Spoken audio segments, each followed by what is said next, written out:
The galaxy is vast, and in its darkness there is no peace. Yet here, within walls of stone and steel, beneath arches carved with the likeness of saints and martyrs, there is a quiet that feels almost eternal. The convent rests upon a barren world, its surface scarred by storms and long-forgotten wars. Dust sweeps endlessly across the plains, catching in the cracks of broken statues and abandoned shrines scattered across the wastes. The sky above is a muted grey, heavy with clouds that never seem to break. The sun is there, hidden somewhere beyond the haze, but it gives no warmth. Inside the convent, the air is heavy with the scent of incense. Thick coils of smoke drift lazily upward, catching light from 1,000 candles that flicker within alcoves and chapels. Shadows stretch long across the stone floors, their shapes warped by the wavering flames, bending and twisting with every subtle movement of the air. This is a holy place, a place of silence and devotion, a place where words are spoken in whispers, and even whispers seem too loud.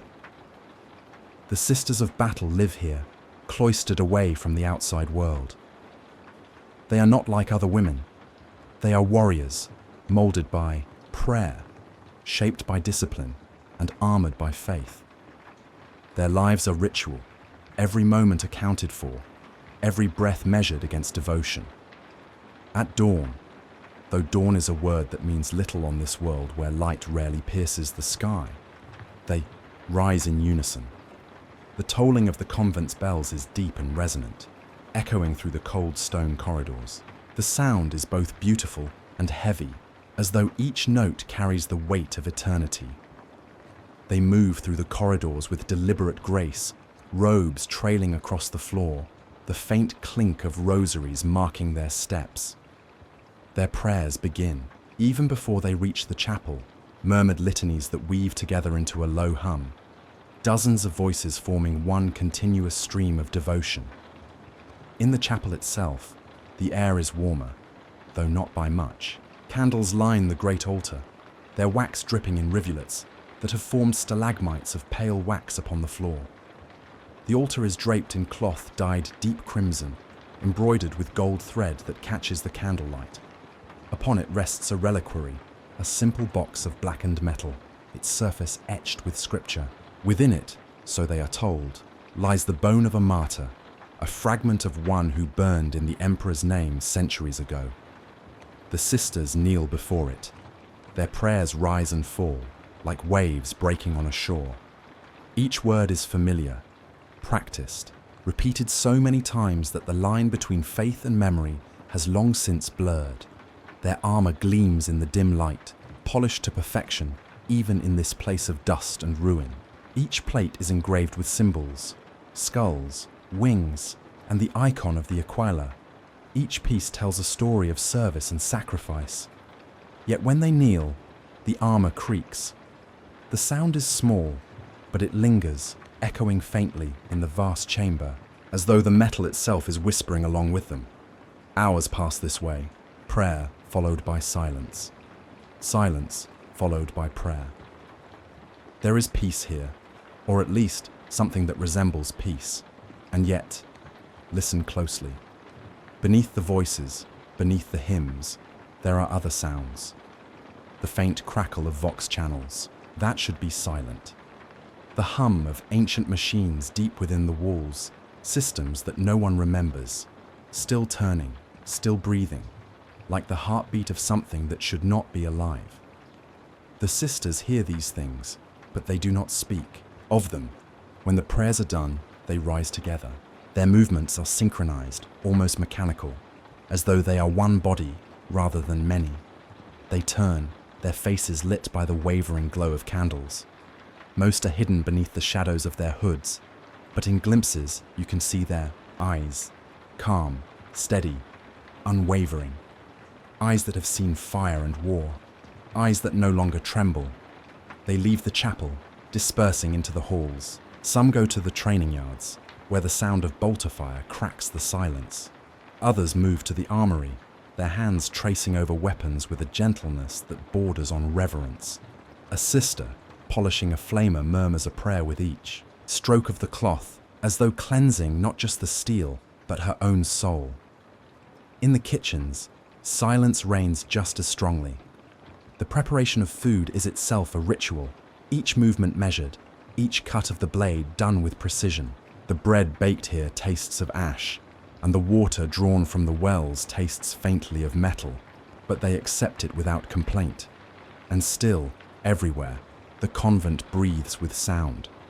The grinding of gears in the walls, the distant tolling of bells, the faintest whisper of voices carried on the incense smoke, never entirely clear, never entirely gone.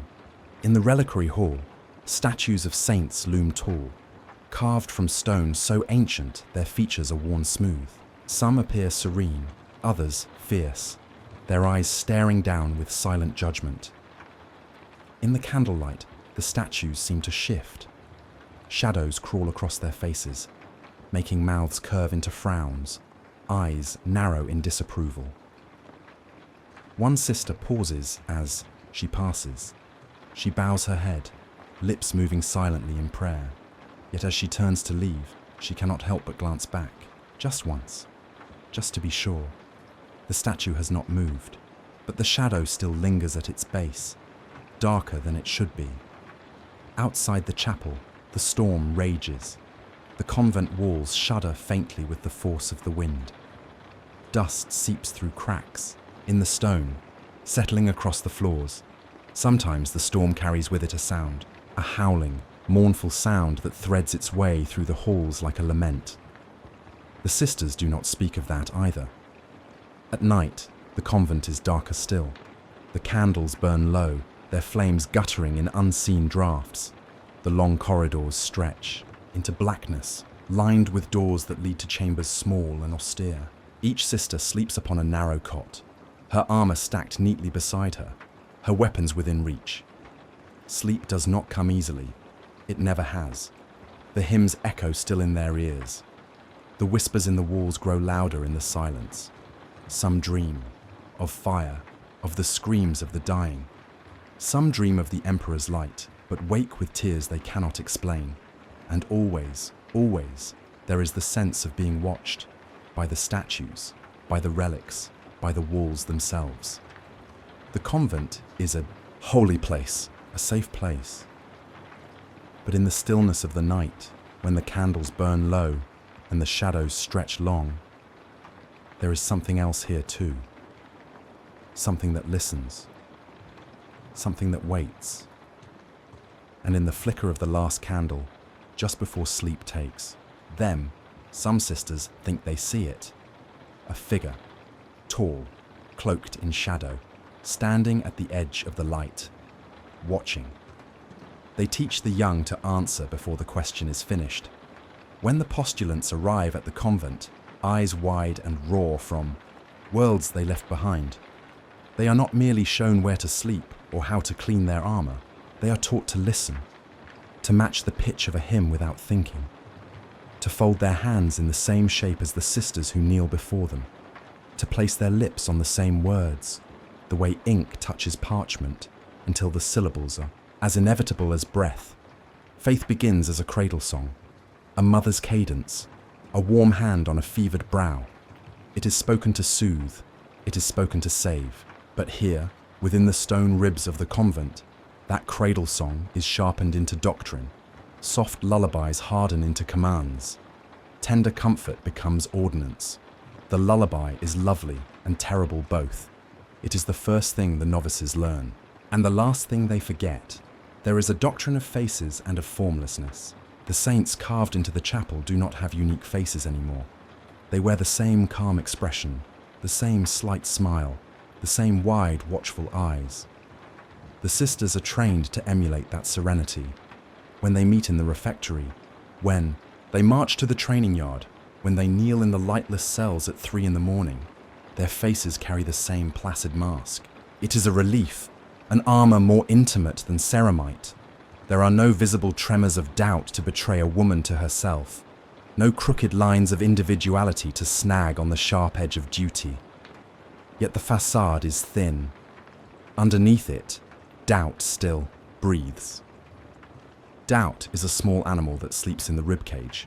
turning restlessly, while the hymns hammer like rain on the chapel roof. Doubt is the question that wants to be asked in the quiet hours. Why? For whom?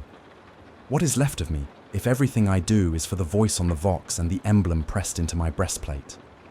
When they teach you to answer before the question, they leave no room for the private turning of the mind. Each petition to the emperor is crafted for you. The prayers are learned not as a path to find meaning, but as a road to stand upon, a place where balance is guaranteed because all steps are identical. In this sameness there is safety. If every sister acts as another would, the world is orderly, and order is armor. But order is also a cell. Ritual is the hinge upon which their world swings. Each ritual is an economy of meaning, tiny currencies exchanged for a sense of belonging. The rosaries weigh on their fingers, not heavy enough to crush, but heavy enough to be always felt.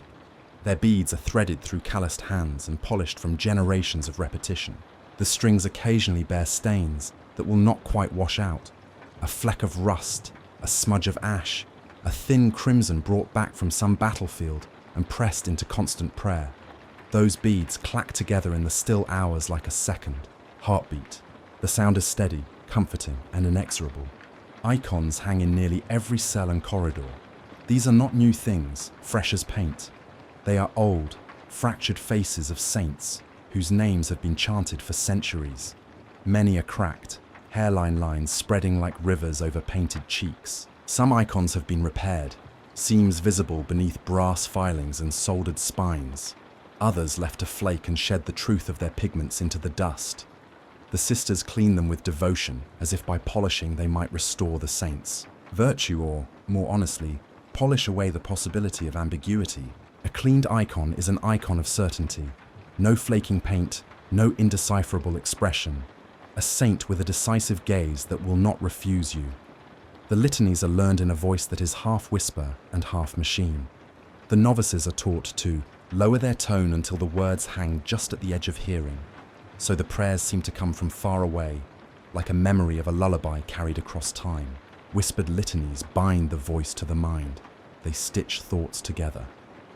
A sister may speak the creed aloud, yet think of home, of a child long left behind, of a sister who died in a trench on another planet. The litany causes those scattered reflections to settle, to become safe, to align. There are practices that are private and older than memory. Before a sister is permitted the iron of a bolter, she must pass through the hall of tally. The hall is a narrow arcade hung with lists upon lists of names, names of those who came before, names of the faithful and the fallen. A sister takes a length of red cord and threads each name as a bead. In this act, she is remembering and binding herself to memory. The cords, when finished, are added to the vault. The cords are wound together, and sometimes they seem like the lifelines of the convent, a braided rope that keeps the building from unraveling. They call it service, and service is akin to sacrament. A sister's day is a string of sacraments: washing, mending, tending, praying, sparring. Each act is elevated, nothing mundane. When a sister sharpens a blade, she does so with reverence. Each whetstone stroke accompanied by a prayer, each spat of sparks catalogued mentally as both practical work and holy labor. When she stitches a tear in a banner, she prays for the banner and for the hands that will carry it. When she binds a wound, she does so with a whispered consecration. The flesh is both human tissue and testament.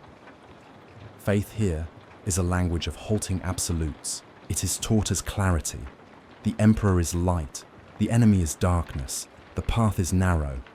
Answers are neat and satisfy a mind tortured by cosmic uncertainties. When one has only these uncomplicated truths, the world shrinks into a comforting pattern, like beads on a cord. That is how faith functions as a shield. When shells and bullets and the graunching of war make the universe unpredictable and cruel, the shield of faith reflects that chaos into something ordered and small enough to manage. But a shield can become a prison. The prison is built slowly, brick by brick, by the very practices that saved them. When prayer is the first action at waking and the last at sleep, thought is circumscribed. When every choice is framed as duty, volition atrophies. The sisters learn not to deliberate. They learn to assent. "Do you serve?" the Mother Superior asks, and there is no room for a complicated answer. The acceptable response is immediate. For the Emperor, the theological absolutism is tranquilizing. The mind, relieved of the burden of deciding, goes slack. Without the exercise of choice, the self dissolves like sugar in tea. It is a mercy in some ways. The woman who entered the convent with trembling hands and raw hunger might find in ordered obedience a balm that stitches her ruptured mind. She sleeps without reliving the night her home burned. She does not have to choose to kill. She is told to kill as an act of piety. The logic is comforting. I fight because it is holy. I suffer because it is sacred. I die because it is sanctified. It makes brutality rational, and rationalization is a kind of safety. But this safety has a cost disclosure. It demands a price, one many pay without reading the fine print. The price is named in small forgettings. The novice misses an anniversary of a mother's death and cannot remember the color of the blanket she once cherished. The sister who loved a field of wild sunflowers cannot recall their scent. Memory recedes like the tide, leaving only the husk of devotion. At first, the loss of self is poetic. We are vessels, they are instructed.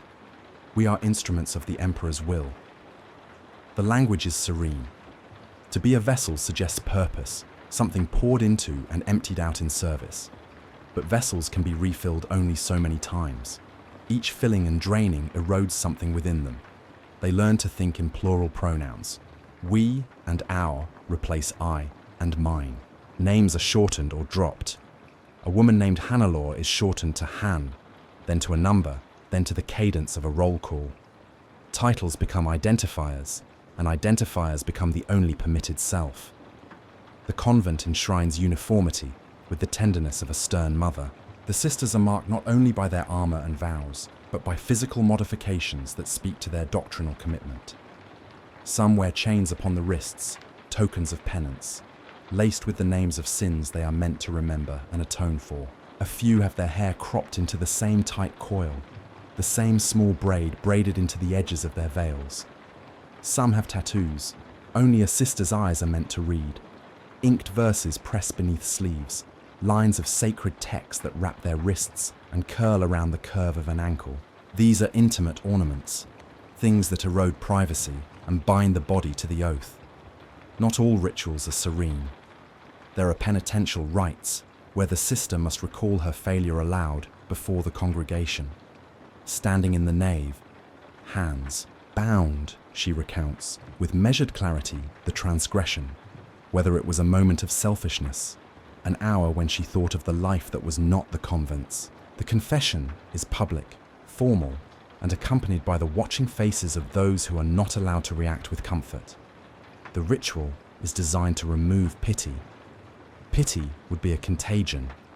Instead, she is judged by a committee of sisters who recite the counter-litanies, ancient sequences of observance and rebuke. And then she is given a small, practical penance, an extra night in meditation, an additional round of cleaning, a duty near the bellows. Penance here is not always punitive in a crude sense. Often it is corrective. The sister learns the rightness of small corrections, how to pull the back of her mind into the knitted pattern of the collective. But the accumulation of corrections is a slow unwinding. The pattern tightens, and the loop through which she moves narrows. There is a curious economy of anonymity in the convent. The more a sister dissolves into communal identity, the more she is trusted with relics. The sacred is entrusted to those who can keep it from the self, because the self is deemed corruptible. A sister who clings to personal history is considered risky. Her memories might, in times of desperation, taint a relic with doubt. So the relics, the bone shards, the amphorae of sanctified oil, a soldier's singed banner, are tended by those who can treat them like instruments rather than possessions. The more a woman loses her private self, the more she is allowed closeness to the holy. And yet those relics sometimes answer back. not with words as we understand them, but with impressions that thread through the veils of a sister's consciousness like a foreign breeze. A shard of bone hums when touched. A banner carries a lingering smell of iron that feels like memory, but is too pure to be simply origin. Sometimes, during the long hours of guard, a sister will feel a pressure at the base of her skull, the gentle insistence of a thought that is not hers. She will disregard it as fatigue, as the strain of standing endlessly at the gate. But when more sisters notice the same pressure, the convent hushes, and the Mother Superior calls a council. The convening of a council is itself a ritual of containment. The sisters enter the chapter hall, the great wooden doors closing with a sound like the finality of a tomb. Candles are lit and arranged in a precise pattern across the table. Once all are seated, the Mother Superior speaks. Her voice is steady, unyielding. She names the problem not as a spectre, but as an anomaly. "We have felt something," she says, "a prompting that is not ours. We will respond as we always have, with prayer, with fasting, with the binding of word to will." They do these things because uncertainty is intolerable. Devotion provides a method for dealing with the intolerable, naming, cataloguing, and then prescribing cure. The sisters will chant for 3 days. They will eat only bread and water for a week. They will lock away the relic suspected of influence. If the problem persists, they will send for emissaries, ministorum officials, an inquisitorial sigil, a robed repentance specialist, people who can adjudicate anomalies. The convening is not, in its surface form, cruel. It is procedural. It reassures. But the procedure over time becomes another way to suppress difference. When something real sits at the edge of the collective's knowledge and they conform it into a set of responses, they make the unknown into the known, and in doing so, they narrow possibility. They elect safety over curiosity. The sister who noticed the pressure, who might have been inclined to follow it like a thread into a larger pattern, is taught to stamp it down. She is given another duty, another cord to bind, another night of penance. She learns to live with the pressure as one learns to live with an ache. The most dangerous lessons are the gentle ones, the ones that teach the sister to read the world in dichotomies, holy and profane, obedience and heresy, self and sacrifice. They are taught metaphors that will become literal under stress, the body as temple, the soul as chalice. Once such metaphors ossify into truth, the sister will accept the mutilation of memory as sanctification, the shortening of a name as a blessing, the removal of a personal token as a rite of purification. This is how sacrifice is normalized until it becomes invisible. There are exceptions, always. A sister in the infirmary who hums a lullaby in a key that is not one of the accepted chants. A woman who, in a moment between duties, sketches the curve of a distant shoreline in the ash of a brazier. These small resistances are not active rebellions, they are private acts of preservation. Yet even they are risky. The convent measures risk with an arithmetic that places the survival of the order above the survival of the individual. If a sketch leads to nostalgia, nostalgia may lead to questioning. Questioning is combustible. One of the oldest sisters, Sister Mireia, who has served long enough to have wrist cords the colour of old wine, sometimes sits in the cloister and watches the novices. Her hands are scarred at the knuckles. Her voice is a rope of smoke and honey. She is gentle in public, austere in the refectories. Those who look closely can see small discrepancies about her, a hesitation before certain verses, a softness when she passes certain relics, as if some memory warms in her chest when her palm brushes an old iron. She has been given care of the reliquary, not because she is the least likely to falter, but because she has learned to fold her faltering into the proper cadence. She has learned to be both human and the instrument of a will she will not claim. Sister Mireia tells the novices a lesson in a way she has taught for decades. "We are the Emperor's hands," she says, "not his mind. He does not demand from us the burden of understanding. He bids us to act." The words are soft as tissue and hard as iron. The novices nod, because nodding is the correct response. They carry the lesson to practice. Hands that act without excessive thought are efficient. But sometimes, in the silent hours, Mireia will trace the faint lines of a card she once kept against her heart. It is a small scrap, nearly illegible, with a child's crude drawing of a sun and 4 stick figures. She keeps it beneath a loose flagstone in the infirmary and will on a lonely night breathe on it and remember not through sermon, but through ache. These moments are private contraband. They are small rebellions against erasure. The erosion of individuality is not purely external. It is internalized. A sister watches another sister, and in that mirror, she sees the shape she must become. The conformity is contagious. Even those who arrive full of questions will, after seasons of repetition, find their questions dulled to a polite ache. The human brain is plastic. It will accommodate the rituals laid before it. The rhythm of prayer instructs neurons as surely as any text. Repeated acts become habit. Habit becomes instinct. Instinct becomes identity. It is not that all sisters are mindless. Rather, their minds are repurposed. The faculties that specialize in novelty and whimsy are redirected toward other ends, cataloging liturgies, memorizing the countless prayers, perfecting stance and volley. Creativity is not abolished so much as put into service. Songs are composed for the convent. Banners are devised to represent virtues. Hymns are orchestrated to bring a particular response from the souls present. The imagination is corralled, not destroyed, and yet every corral keeps some animal from roaming free. There is a paradox.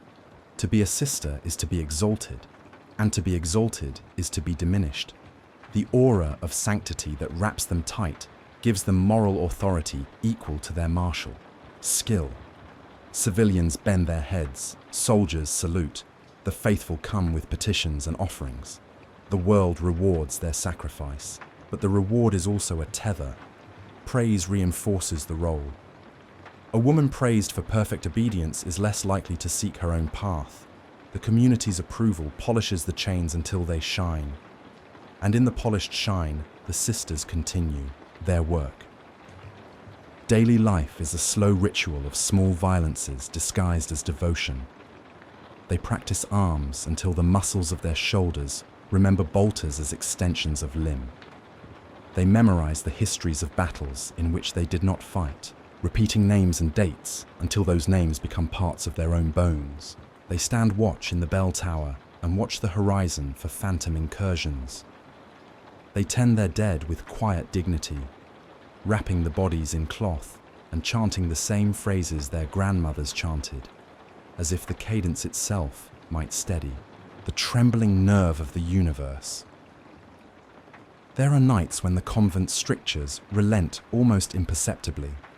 A laugh between two sisters over a spilled pot of stew, a hand briefly squeezed under the table in the refectory.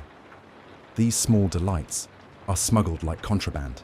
They taste of salt and humanity and remind the sisters of what else might exist. Then dawn comes, with its ritual wake and its bells, and the small rebellion is folded back into the pattern. The sister who shared the laugh will tuck it away like a stone, a private gravestone for a small joy. As seasons pass, the line between devotion and self-erasure blurs. The vows are nothing if not inclusive. Poverty, chastity, obedience. They teach humility and renunciation. But renunciation can calcify, morphing the vow into a commandment to be hollowed out to fit the institution's needs. The sister learns to measure herself by the community's yardstick. She learns the correct measure of how much she may love a thing and how much she must let go. And so they live, awed, precise, steady. The daily rituals keep a universe of unpredictability at bay. Faith is the wall that keeps the dark from getting through. It is also the mold into which the sister's life is poured. Over decades, some discover a strange contentment in that pouring. They find meaning not in the autonomy to carve a life, but in the perfection of devotion. The chants slick into their bones. The rhythm of prayer becomes heartbeat. For them, there is serenity, but the serenity never becomes complacency. The edginess under the hymns remains. The pressure at the base of the skull sometimes throbs. The relic hums. A novice loses a name, and the corridors hush. The convent is attentive to these deviations, and they amass like tiny pebbles in the shoe. Taken one by one, they are discomforts. Taken together, they begin to tilt the balance.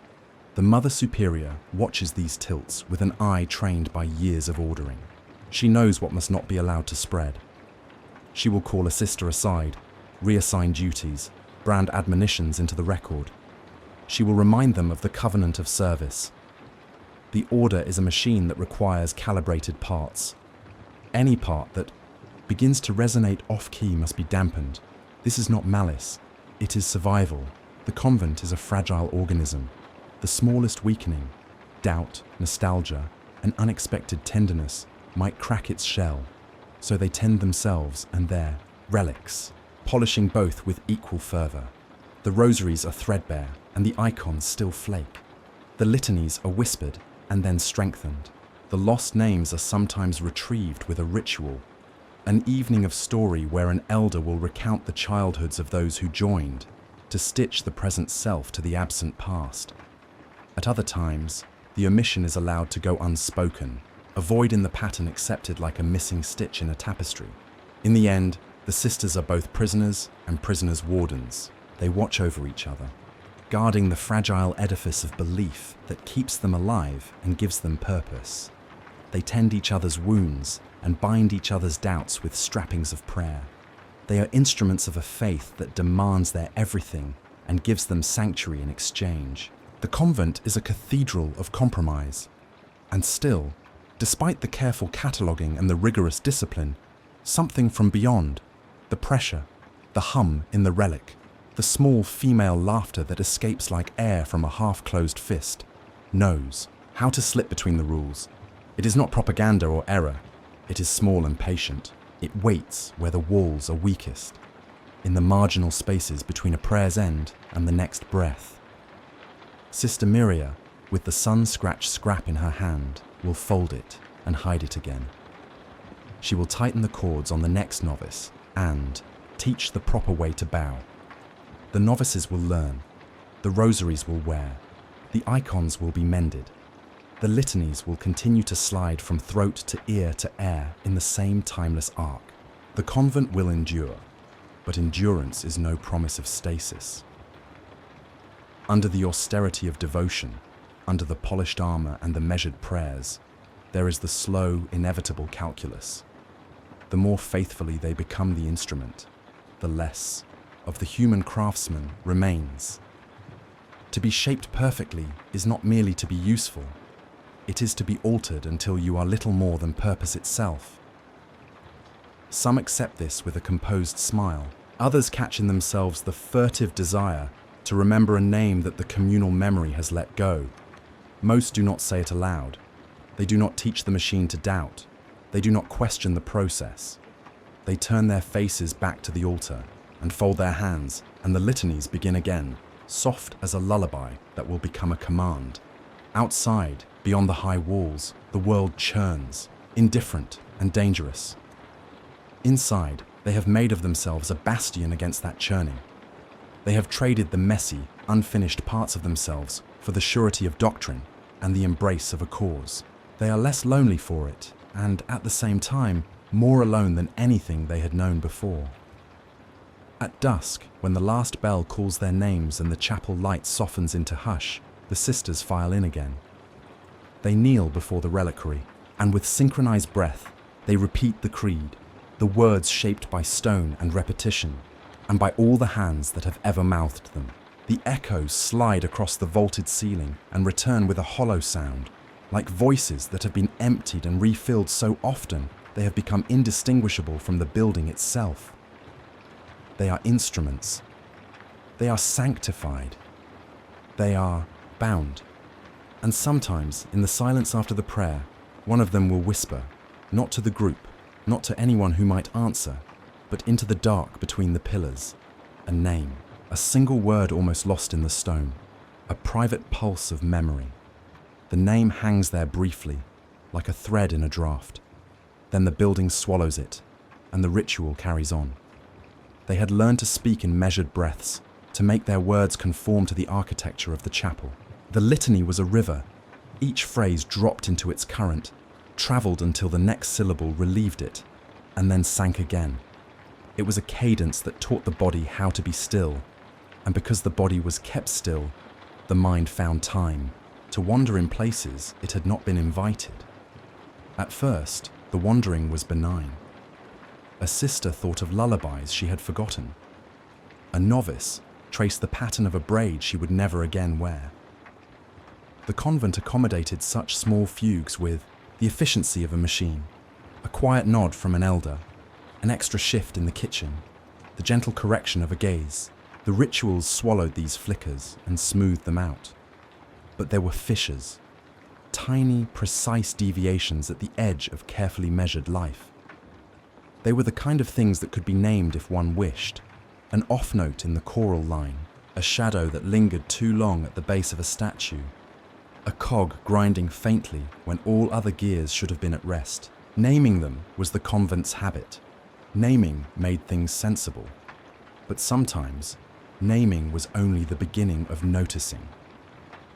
On a morning when the sky was an ash-stained cloth, a sister named Clarice stood before the great statue of Saint Canoness, Vitellia, and felt the air chill, as though someone had opened a distant door.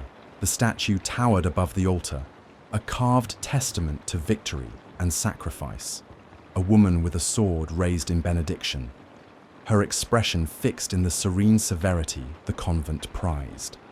Candles warmed her feet, beeswax tears had made pale tracks down the stone. All things were as they should be. The liturgy had begun. Clarice had arranged the candles herself, hands steady, the wick trimming chore reduced now to a movement so practiced it lived outside thought. She watched the flame shadows fall across Vitellia's face, and as one does with things loved and familiar, she allowed her eyes to roam. A main stitch of the statue's sleeve flickered at the corner of her vision. The shadow there, a fold cast, from the candle's light, quivered and lengthened. For a moment Clarice thought the statue had shifted. She smiled at her own tiredness and said the next line of the litany. The words tasted of iron. Later, in the chapter house, she mentioned it to no one. To speak of a stone moving, how would that be received? The convent kept the world tidy by admitting only manageable anomalies.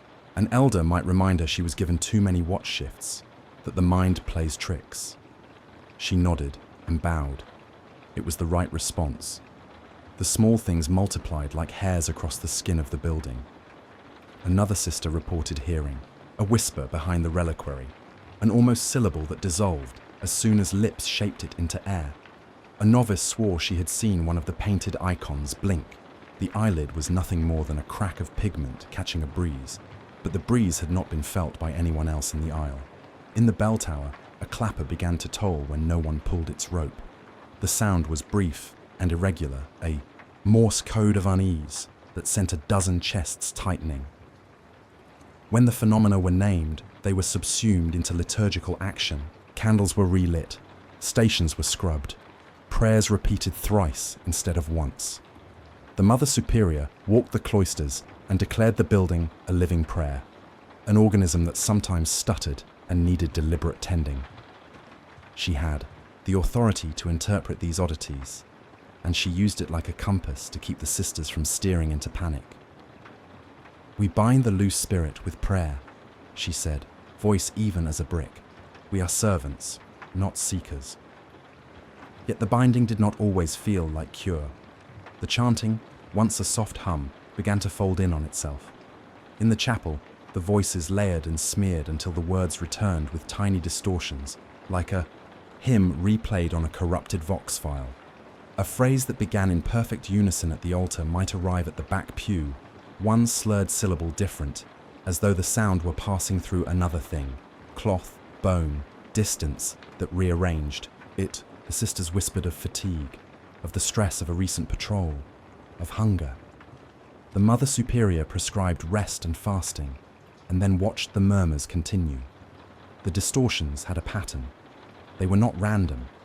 A half line would land late. A consonant would stutter at precisely the same place in multiple voices. Those who had served long enough recognized the telltale cadence of an echo folded with an extra beat. In other contexts, this might be called interference. Here it felt like something was listening and answering, not with intelligence, but with mimicry, an appliance of sound attempting to imitate devotion. It was at the training yard where the dual nature of their lives, both holy and martial, focused into a single sharp point. The sisters drilled.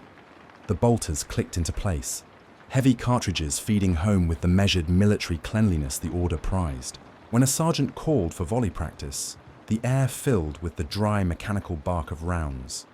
The sound was at once functional and liturgical. The ordnance's rhythm became a prayer to those raised on war. Yet the weapons began to reveal a language all their own. They were instruments of human hands and of the forge. The ceramite plates of the armor bore hairline seams that caught the light, and sometimes, if one looked long enough, seemed to breathe. An expansion and contraction timed not with the wearer's breath, but with some internal settling of metal. Armor joints that should have moved with smooth, practiced ease sometimes produced a soft mechanical clack that echoed too long in the skull. Bolter casings ejected with a whisper that sounded like a word. Flamers belched a heat that tasted more like old prayers than like fuel. Sister Avra, who taught weapons maintenance in the armory, could recite the precise torque needed on a feed strip and, at the same time, had begun to notice the weapon's small idiosyncrasies, the way a caregiver notices the twitch of a coma patient's fingers. The bolt gun had always recoiled. Now it recoiled with a hesitation, as though angry and ashamed all at once. The feed, magazines sometimes clicked with a rhythm out of sync with the firings, as if continuing to count after the last bullet had left the chamber. Avra cleaned every weapon as if it were a relic, hands gloved, a prayer on the tip of her tongue. But at night, she dreamed of iron mouths. This clinical description of equipment, its tolerances, the scent of lubricants, the sharp, painless geometry of its edges, functioned as a tether against growing fear. Knowledge steadied the hand. And yet it also revealed a strange intimacy between sister and machine.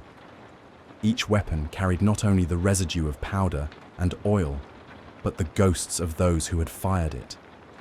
The bolter that had been in 1,000 combats resonated with memory like a drum. Memory in the weapons was not animate, not conscious. It was accretion. Layers of practice and pain pressed into the metal until it hummed faintly when a hand hovered near.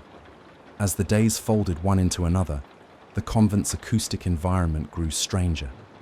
Chanting that should have been uniform, exposed palimpsests, ghosted layers of song beneath song. If one listened with a devotion bordering on obsession, a tune beneath the litany could be traced. A child's rhyme, a cadence of battle orders, someone humming the tune of a home from A World Long Dead. The human ear wants stories.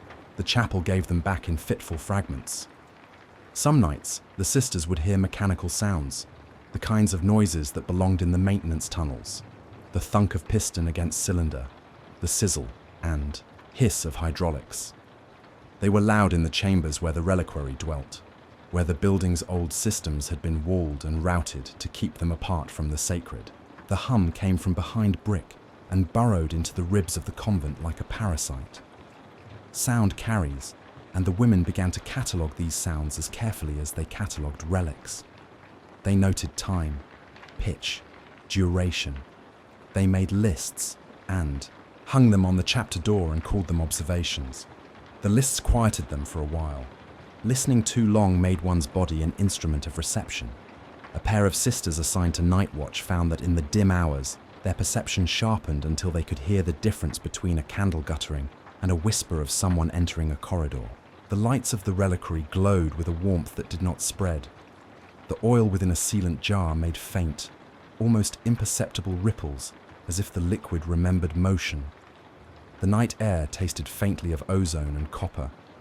There was a metallic, tang that clung to the back of the throat like a promise. The feeling of being watched became less metaphor and more tangible. It was present in the moments of private prayer when a sister would close her eyes and feel a pressure at the base of the skull, a gentle insistence as if an extra hand rested there. Some called it the weight of duty, some called it fatigue.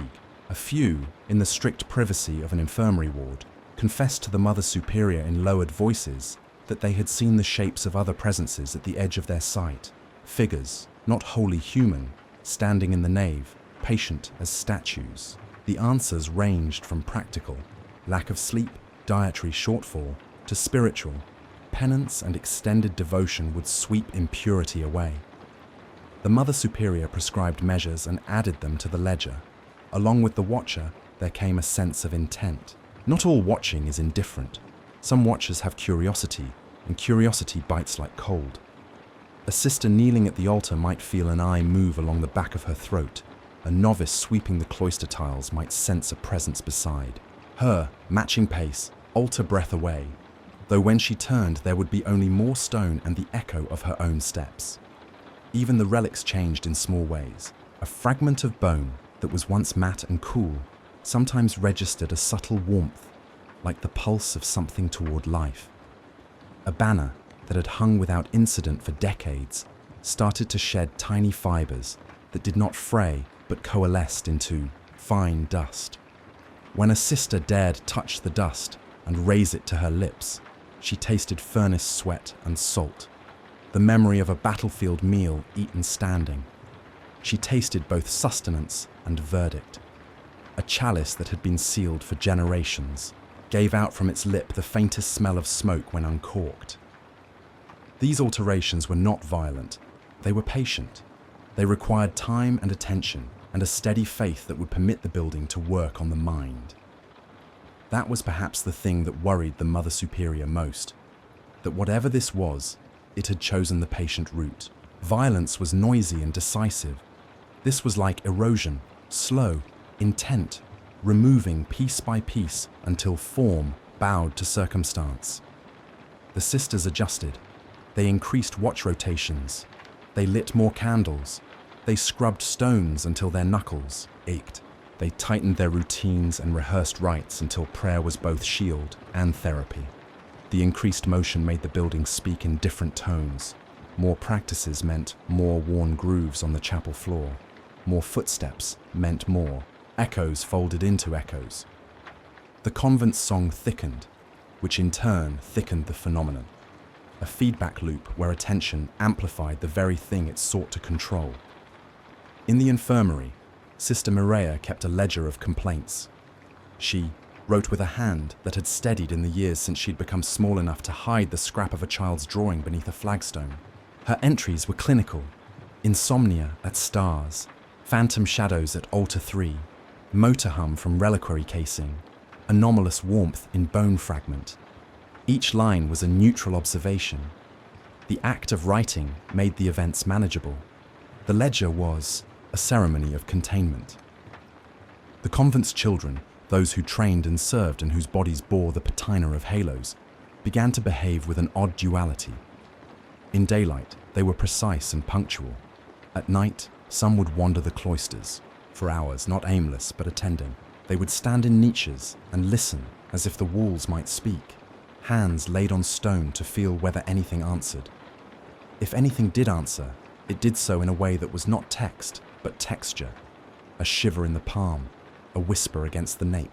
They learned to measure these sensations the way one learns to tell the temperature of an oven, by touching instead of using a gauge.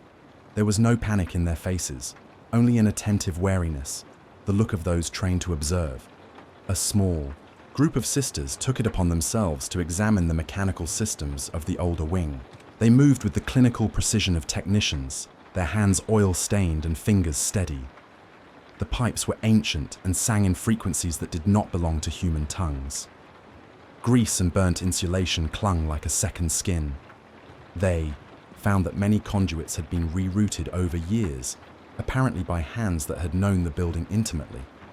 Some sections had been sealed deliberately with mortar and sacred sigils. Others had been left accessible. In one corridor, they found a hatch that had been welded shut, and painted with a phrase in a script no one in the convent could read. It had been forced open at some point in the distant past, and then closed again, as though someone had entered and then fled the same way. They catalogued these findings and tried to interpret them. Some of the engineers insisted on mechanical explanations. The building had settled. Storms had pushed dust into crevices. Old wiring was degrading. Others suspected ritual tampering. A few whispered of heretical engineers who had attempted renovations in secret, an old practical joke gone wrong. All hypotheses were gathered and weighed in the chapter house and, one by one, given appropriate rites to settle them. The Mother Superior did not dismiss any view too quickly. She invited opinions, assigned penances, and then extended an order. Keep faith, keep vigil, and when in doubt, ensure discipline. Yet discipline itself sometimes failed. One evening, after a long day of drills and prayer, a group of novices found the chapel's stained glass haloed in an odd light. The panes, which usually threw a sober wash of red and gold across the floor, now splintered the light into thin threads that crawled like living veins. The novices paused to watch, and wherein most would have genuflected and passed on, one of them, young, raw, unready for the cloister's iron tolerances, reached for a pane. Her fingertips brushed the cool glass, and the thread of light jumped, as if fluent and acknowledged. She did not flinch. The air around the glass seemed to breathe, a gentle expansion and recoil. When she looked back at the others, her eyes had a glint that did not belong to the convent. She had, in that moment, seen something not meant for novice minds. She was silent afterward, and walked with a new steadiness, a knowledge held in her, alone. Rumours began to collect around these events, and rumour is a social organism as apt to sustain as to destroy. The sisters sampled them like tea, a dash of credulity, a pinch of fear. The stories were not dramatic, they were domestic and intimate. One told of a sister who found the name of her dead mother newly carved on a pillar in the cloister, a carving none of them had made. Another claimed that a bell had tolled the hour of a distant world's massacre in perfect sync with a vox broadcast the convent should not have been receiving. Each story was plausible and slight, like a thread showing through a tapestry. Each one made the mind twitch toward the hypothesis that something in the convent communicated with more than the present. When news reached the ministorum envoy, an austere woman with a skull-shaped brooch and an expression of professional disquiet. She came with measured instruments rather than theological pronouncements. She tested air and water and the iron content of the relics. She read the ledger with a scholar's patience. In the end, her report was circumspect. Anomalies at the margins, unusual acoustic signatures in the old pipeworks, relics that exhibited minute thermal variance. She recommended ongoing observation and an audit of relic custody. She left with an admonition and a note that would be filed away to be read again only if the anomalies deepened. These were ways to keep the fear from becoming panic. They were also ways to postpone the question. What if the building itself had decided to become a kind of prayer? What if, beneath the stone and mortar, something was knitting itself to the sisters' devotions, and, in reciprocity, they to it? The idea was obscene to some and alluring to others. The Mother Superior forbade speculation, placed more candles, drew more litanies across the roster. She ordered that the reliquary be sealed and that only a rotation of trusted hands tend the sacred bones. In private, she walked the halls with a watchful eye and the ledger pressed under her arm. She saw the same things other women saw, the odd blink of a painted saint, the gentle hum beneath the floorboards, and she measured them against the duty to protect her charges. She flinched at the thought that whatever this was might have chosen them because they were useful. Steadied hands, prepared minds, bodies trained to be instruments. To be chosen sounded flattering and predatory in the same breath. There came a night when the weather broke in a way it had not in years. The storm was a thin, serrated thing that came up off the plains with a sound like distant kettle drums. Rain hammered at the outer walls, and wind found every nuance of a crack and exploited it. The convent shuddered but did not yield. The sisters, huddled in ranks in the chapel, litany climbing and falling like a surf. Candles burned low in the gutters. The sound outside pressed itself against the windows like a palm. In the middle of the night, as the litany lapped at its slowest, the candles flickered in a way that belonged less to wind than to breath. Shadows stretched and lengthened, not toward any light, but sideways, as if the geometry of the chapel had altered by a fraction. In that incalculable space, one of the elder sisters, a woman whose hands were mapped with scars and whose name was spoken softly enough to be a benediction, swore she saw 3 statues move. They did not stride or lurch. They shifted like the faint disillusion of sleep, a tilt of head, a half-turn of the chin that need not have been noticed had anyone been less attentive. The elder told no one that she had felt relief, an almost human gesture of recognition in the statues. The relief meant the thing had been noticed and had acknowledged being noticed. Acknowledgement changes things. It is easy to end a chain of events on a violent note. It is harder and colder to watch a building rearrange the lives within it. The early hours of the horror were not a thunderclap, but a patient reweaving. The sisters adjusted their watch schedules and repeated the prayers with redoubled fervor. They took the bolters to the yard and fired until their shoulders became memory. They tended relics with an almost jealous care. Some made jokes to break the tension. Some retreated into the safety of small private memories. And yet, in the quietest hours, there remained the feeling that the chapel had gained ears. It listened to the prayers and returned faintly altered versions like an answering machine that had been rewired. It listened to the weapons and recorded the patterns of use. It listened to the sisters as they charted their own perceptions and perhaps sifted them. Listening is not neutral. Listening is an act of engagement. What listened began to learn how to be served. The dread had not yet shown full teeth. It had the luxury of patience. It had chosen the convent for the exact reason that the convent had chosen faith. Both were instruments that could be tuned. The sisters were skilled. They were devout. They could be reshaped if one knew how to coax the right notes.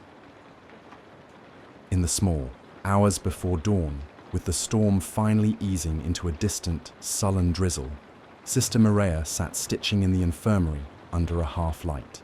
Her needle moved with the muscle memory of decades. She felt the same pressure at the base of her skull she had recorded in the ledger weeks earlier, and this time it did not prompt alarm.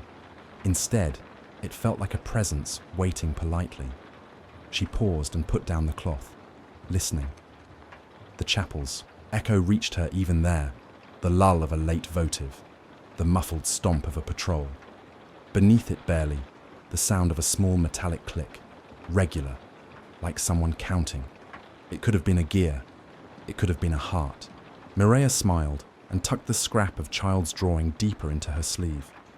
She was not going to be the one to name it, but she would watch, and she would note, and she would do the small things the convent demanded. She would tend the wound, light the candle, and say the words. The patient thing that listened would have to wait for a while longer. It was learning the syllables.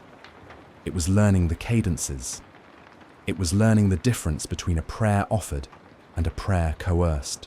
Patience in the face of holiness is a dangerous teacher. And so the convent continued. Prayers, maintenance, watch, while the feeling of being watched deepened into a company. The sisters moved as if accompanied by a shadow they did not name. They adjusted their days to accommodate the oddities, and the chapel returned their adjustments with new alterations. The early hours of the horror had not yet destroyed them. It had only begun to lay down its groundwork, the first careful stitches in a garment meant to be worn forever. The dreams arrived like small invaders at first, a flake of a vision lodged behind an eyelid, and then gone. They came in the hush. Before dawn, those hours when the chapel's candles burned lowest, and prayer had thinned to an almost audible thread. A sister would wake with salt in her mouth, her palms smelling faintly of copper, as if she had clutched a blade in her sleep. She would tell herself it was fatigue, that the mind stitched battle into the fabric of rest. She would rise, straighten her veil, and go back to the day's liturgy. Then the dreams began to speak. They were not always violent in obvious ways. Sometimes they were tender, a field that might have been a childhood memory, or a warm hand upon a fevered brow, and those were the worst because they betrayed the sanctity of what the sisters had given up. To dream of softness was to taste, briefly, the life they had renounced. The dream became a knife of longing, but most often the dreams were colder and more certain. They were of fire and of calculation, a planet in ruin, ash like snow, the sky, a bruised canvas threaded with white-hot lines. Whole cities like the bones of great beasts, ribs of glass and metal jutting into a silent air. In those dreams, the sisters were there, not always as themselves. Sometimes they were pallid officiants in a ruined cathedral. Sometimes they wore the shell of a machine. Sometimes their faces were those of the saints whose icons lined the convent walls. Flames licked at them and did not consume them. Instead, the flames seemed to draw into them as if they were reservoirs. They felt the heat not from outside but from within, as if some sanctified fever burned in their marrow. They would wake from such dreams with the taste of smoke still on the tongue, and the sensation of heat along their ribs, as if something beneath the flesh had lit a small forge. They pressed their palms to their chests and felt, under the skin, a faint thudding, not the cadence of a heart, but a mechanical rhythm, a settling of metal and bone. There was always, afterward, a hesitation before prayer, as if the prayer might fan the embers or, more terrifying, might be the fuel. Night after night the dreams grew more precise. Voices entered them, soft at first, coaxing, and then grew insistent. The saints in the dreams were not benevolent figures bathed in light. They were intricate constructs with joints of shadow, mouths that mouthed praise and then opened to something else. Their whispering was persuasive and patient. They suggested practices, not the convent's litanies, but small, strange adaptations that the Dream Sisters obeyed with the same obedience they displayed awake. Do this at dawn. Touch the bronze. Leave the shroud unsnapped. Mend the seam with iron, not thread. When the sister woke and executed the act, the world changed minutely. A seam would hold that had split for years. A bell would sound a fraction of a tone truer. The air in a reliquary would taste a degree less stale. For a while, these were rewards. Small, inexplicable efficiencies that could be chalked up to zeal. The convent thanked whatever providence that made jars of functioning oil and boots that held their tread. But then the body began to betray the liturgy's neat metaphors. The notion of sacrifice, so prized, so pure, began to take physical shape. It started with calluses and scabs, the kinds of marks a lifetime of ritual work might produce, and then proceeded to anomalous injuries that did not match known causes. Small lesions would appear beneath a sister's glove, a red ring, like a brand forming along the wrist where a chain lay. The sister would not remember injuring herself. She would trace the edges and find that the skin beneath the scar looked fused to the metal of the chain, as if the two had been made one by heat and time. When she tried to tug the chain free, the pain was a hot, private thing. And the more she tugged, the more the chain seemed not to resist, but to yield and to pull the skin with it, as though they were finding a shared shape. Then came the armor. Armor was always a part of the sister's prayer. It was both protection and sacrament, polish and pledge. Yet armor that had always been an outer thing, the gleaming plates of ceramite, the articulated greaves and cuisses, began to perform a treacherous inversion. The metal that had held their bodies safe and separate began to act as a second skin, first with new warmth at dawn, then with a stubborn adherence, as if the edges of ceramite caught upon some softened tissue and took root. It was subtle the first time. An elder sister who rose from the refectory and felt a tightness at the collar where her gorget met her neck. She placed a hand there and felt beads of sweat slicking into the seam. She expected to shrug and be free. Instead, the metal clenched, a slight pressure, like the tightening of a vow. When she sought help in the infirmary, the surgeon's tools were ordered and the incision patient. The surgeon told them the tissue had begun to knit around the ceramite, in a way inconsistent with ordinary scar. The flesh had asked the metal to stay. Surgical correction became an urgent liturgy. Knives glinted under lamps, and surgeons, those few who had not been wholly reformed into the convent's ideology, made careful arcs. The sisters' screams were muffled by prayer, by hands placed upon the mouth, by the practiced stilling of the infirmary. Steel was slid between skin and metal. Ointments were poured and chants recited. The wound closed, and for a time functioned as if healed. But the seam did not fade. It remained a thin, luminous border beneath the skin, a line of vulnerability that testified to the presence of something that had first been dreamed and then taken. These bodily betrayals were the first true violences the sisters faced. They were private and contagious, spreading not by contact, but by ceremony.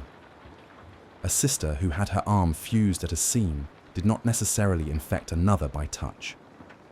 Rather, the phenomenon spread through observation and sheer proximity to the ritual acts that had become infected with whatever small will had hooked itself to the convent. It was as though the building's wants, its newly acquired appetite, had learned the patterns of devotion and began to fold its desires into them. The chapel hummed differently, and the sisters' bodies hummed back in cautious accord.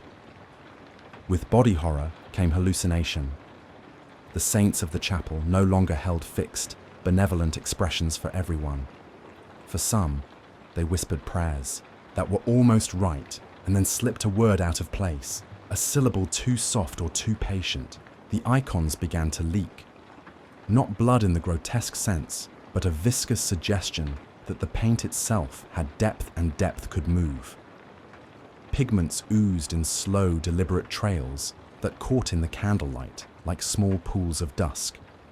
Those who knelt the longest sometimes felt a trickle at the temple where they had touched a saint's foot, and when they cleaned the pigment away, it smelled of salt and something metallic, like a blade displayed after a long night.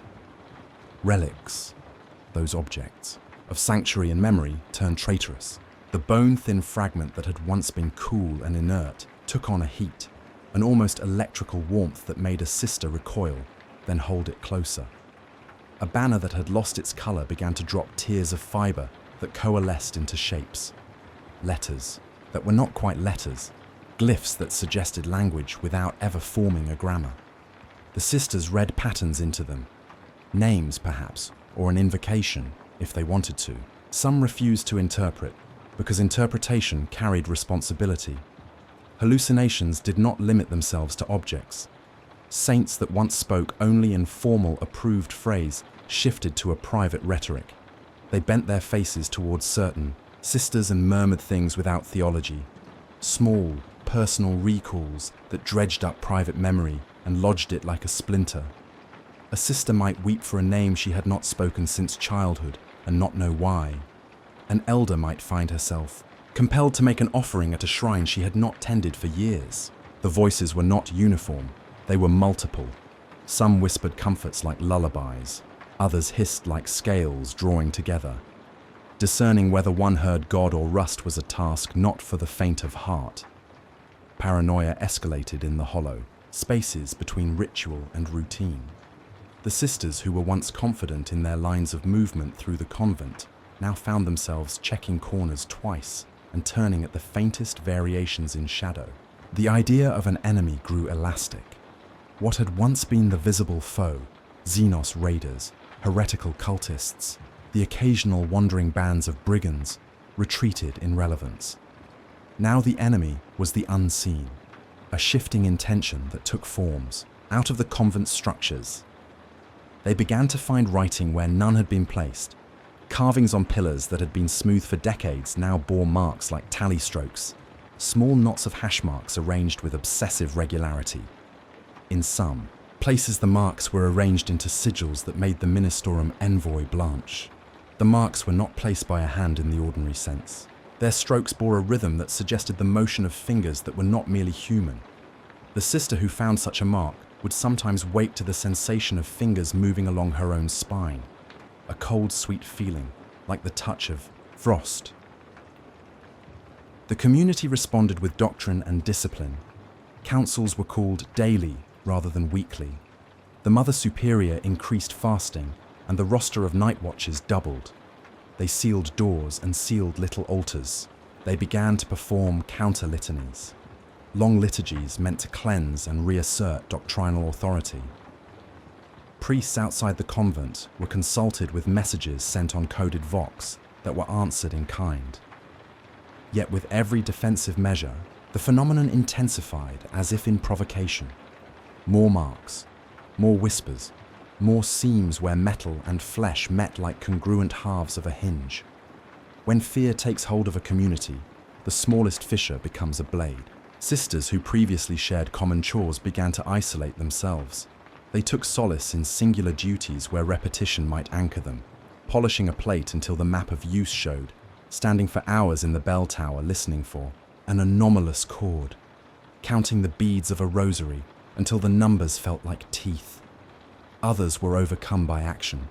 They pressed outward, marching with rifles into the wastelands beyond the convent's wall, seeking the enemy they felt in their bones. Yet even beyond the stone, the wind seemed threaded with a memory of the chapel's songs. Patrols reported hearing faint echoes of litanies carried on gusts and a taste of metallic dust upon their tongues. The world outside grew less foreign and more another face of the problem. Some sisters cracked under the pressure. They were not dramatic collapses, but small, heartbreaking slips into private worlds. A novice who had been precise and eager became convinced that a saint had called her name and would wander the cloisters at odd hours, leaving little offerings in shadows. Broken wax in a niche, a scrap of cloth in a corner, crumbs arranged into a miniature altar. She would not speak of it unless asked, and then would answer with a long silence and a smile that did not reach her eyes. Others grew suspicious of one another, whispering of compacts made in the night, of secret prayers that bent towards something else. The social architecture of trust corroded. Where there had once been a communal wall of shared devotion, there grew individual fortresses, yet not all changes were loss. For some sisters, the invasion, if invasion it was, opened an otherworldly clarity. Sister Maria, who had kept the child's drawing beneath a flagstone for longer than she would admit, began to feel a resonance with the relics that was not solely fear. She found, in small, short moments, a sense that something in the convent answered her touch in a language she did not entirely understand, but that she could feel in the hollows of her hands. The bone fragments hummed a particular pitch when she held them. A lost hymn returned to her from memory, with words she had never before spoken. She was more aware of how the seams of the building affected her body, but awareness did not always feel like threat. Sometimes it felt like an invitation. That invitation disguised itself as benevolence at first. It offered small graces, a fever, broken without medicinal trace, a child saved from a savage fever, a bell that told true to a timepiece long broken. These gifts complicated the moral arithmetic. The convent's methods for dealing with corruption were punitive and certain. Isolate, confess, remove the offending object. But the phenomenon could save as well as wound, and salvation blurred into complicity. How does one cleanse what also curates mercy? The Mother Superior found herself in the terrible position of needing to balance care with control, to weigh the relief of a cured sister against the knowledge that something had changed to enable that cure. Chaos might have favored clear labels. In the absence of clarity, the sisters, trained to catalogue and respond, fell into patterns that were almost mechanical. Identify, name, ritualize. They listed symptoms and matched them to responses in the ledger. Some of these responses had tangible effects. A particular chant hummed the building in such a way that a seam loosened, a literal loosening, the ceramite retracting a fraction, allowing easier surgical removal. The ledger's efficacy made doctrine appear adaptive, but adaptation bred expectation, and expectation can become a snare. In the crescendo's thickening, the sense of time itself unraveled. Days bled into one another. Some sisters lost track of how many fasts had passed, or how many shifts they had kept. The convent's calendar, once a compass, blurred at the edges. They tried to pin the changes with numbers and prayers and watch, rotations, but the numbers ran like wet ink. In this temporal smudge, the invader, whatever it was, found its advantage. It tuned itself to the rhythms and then shifted those rhythms a fraction. A bell that had tolled on the hour shifted to toll a few minutes early or late. The shift was slight, but it was a change in a system that relied on constancy. The sisters felt unmoored. Finally, as the crescendo reached toward a roar, the phenomenon stopped caring about subtlety. It took bolder steps. A statue turned fully, to watch a sister as she passed. A reliquary opened its latch with no hand upon it, revealing its contents in the candlelight. A hymn played back on an unused Vox channel and layered over the live singing with a lag that suggested a voice remembered, and replayed. The chapel answered with its own countermeasures. More candles, more litanies, more strictures. The sisters clenched to ritual like survivors to rope, but rope can snap. On a night when the low clouds cut the world off from stars and the wind bore a metallic tang like a far-off cannonade, a fire broke out not in the yard or the kitchens, but in a place that had never before seen flame, a side chapel that housed an ancient banner. The fire was small at first, a flicker caught at the corner of the woven cloth. Someone noticed, someone began the alarm litany, and then everything unfurled. Those who rushed to smother the blaze found that their hands met resistance not of heat, but of motive. When a sister reached for the banner, its fibers clung and drew her in, as if the banner were a mouth. Her fingers blistered not from flame, but from a pressure that seemed to be trying to keep her from undoing it. Others found their armor seizing them, joints locking as if holding a single, impossible pose. The bells pealed in a sound like a warning and an invocation at once. The Mother Superior sent for consecrated oil and for words of exorcism, and the chapel answered with a chorus of cries that were not entirely human. They doused the fire. They cut the seams free from those bound to fabric and iron. They chanted until their throats were raw and the wax from the candles pooled into glossy rivulets. The banner went to the reliquary and was sealed in the iron chest. The sisters, shaken, singed, and uncertain, held each other in the aftermath and tried to stitch themselves back together. The crescendo had spoken. Its voice was louder and nearer. The convent would not remain unaffected. The revelation that the sacred objects themselves could conspire to bind and hold, that the inanimate could act as if animated by a will that anticipated their devotion. This knowledge sat like a stone in their groins. It altered the axis of their daily lives. Some saw the change as trial, others as promise. Yet the majority could not reconcile how their faith, their shield, their identity had become the sieve through which an unknown agent had poured. The convent knew only one way to respond: redouble devotion and increase the vigilance. They taught themselves new prayers. They confined relics. They reassigned duties to limit exposure. They wrote more ledger entries and more instructions. Night. By night, the chorus of the chapel grew more ragged and more insistent. The dreams fed the waking, and the waking fed the dreams. Flesh and metal seams tightened like a noose. The saints leaned in and whispered. The relics bled their small metallic returns.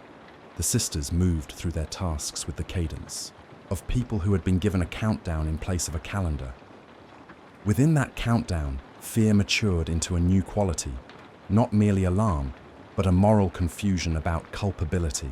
If the convent cured a fever through a seam that bound flesh to ceramite, was that cure a blessing or a bribe? If a reliquary comforted an orphan by giving a fevered child an unexpected measure of strength, did the reliquary earn that affection? At what point does mercy bought on compromised terms become heresy? The crescendo did not answer.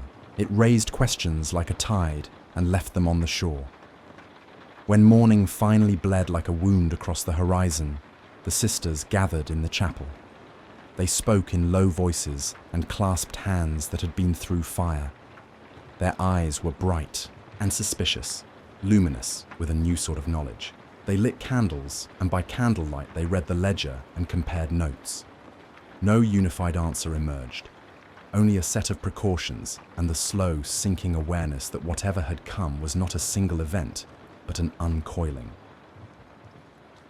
Sister Mireia, whose hands had once hidden a child's drawing beneath a stone, folded her fingers and listened to the room. She felt the seams and the whispers and the faint counting in the chapel's bones. She did not speak. She threaded her fingers into the rosary and closed her eyes. She, who had kept private memory like contraband, felt suddenly that private. Things and communal structures might both be at risk. The convent braced. The crescendo's chord had been struck and held. It was no longer a prelude, it was the overture. The chorus tightened. Somewhere inside the walls, something waited, having learned the sound of prayer and the touch of unguarded flesh. The sisters rose and took positions as if the world had become a battlefield all at once. They did not yet fully understand the terms of the war. They would learn, and in learning, they would lose further pieces of themselves. The crescendo was not yet a scream. It was a gathering of pressure, a coiling, a patient covenant being tested, and somewhere, low in the masonry beneath the chapel floor, a tiny mechanism, real or imagined, kept its rhythm, counting the litanies, rehearsing the names, keeping time with a hand it would one day try to claim. There is a moment in any slow-burning unraveling when patience runs out, and something that has learned the rhythms of a thing decides not merely to imitate them, but to take them over. For the Sisters of Battle, that moment arrived without fanfare. No trumpet from the heavens, no crack of divine revelation, only a subtle, almost polite shift, as if whatever dwelt beneath or within the walls had turned from listening to answering. It began in the smallest place, at the lips. One by one, in corners and cells, in the middle of litanies and in the hush between nocturnes, the sisters found their words changing. A syllable would hang a hair too long. A vowel would bend toward an angle they had never learned. They would feel the articulation of a prayer shaped from the inside by a foreign throat. At first it was only a slight dissonance, a wrongness they could dismiss. But wrongness accumulates the weight of inevitability. Sister Clarice, who had always had the cleanest enunciation in the choir, was the first they noticed. She began a petition during the dawn office, an old supplication set to the quiet cadence that had guided her since before she could remember. And the words that flowed from her mouth were not the ones she had been taught. They rolled like molten iron. Where the creed should have said, "In the Emperor we trust," it broke and reformed into a half-utterance that sounded less like faith and more like an account. "In the keeping, we..." And then the voice split, and something under the syllables counted. Those gathered fell silent, reflexively. The Mother Superior's eyes narrowed. Clarice's face remained composed, with the same serene mask the convent had trained into all their faces, but her throat moved as if another tongue worked within it. It was not long before such slips became full seizures. A sister would stand at the altar and begin the proper verse, then, without warning, descend into a chant that apprenticed the congregation to a different grammar. The litany bent and folded. Where there had been petition, there was now inventory. The sisters recited lists, names, dates, orders, seams. The words did not beseech salvation, they catalogued. They named implements, losses, small things to be kept. Voices layered upon each other in strange intervals, as if the chapel had become a registry office for souls. When multiple voices went off script at once, the result was not chorus, but collision. Prayers became polyphony and then dissonance, a schism of sound that made the stone itself ring in a bitter way. The Mother Superior, who had been ordained to hold order in the sound of others, tried to cut through the noise. Her command was a blade, precise and practiced. "Stop," she said. "Return to the creed." For a few heartbeats, hands moved to fists, voices stuttered. Then the words resumed, but they carried with them a new force. The syllables were colder now, like items checked off. "Kept," they intoned.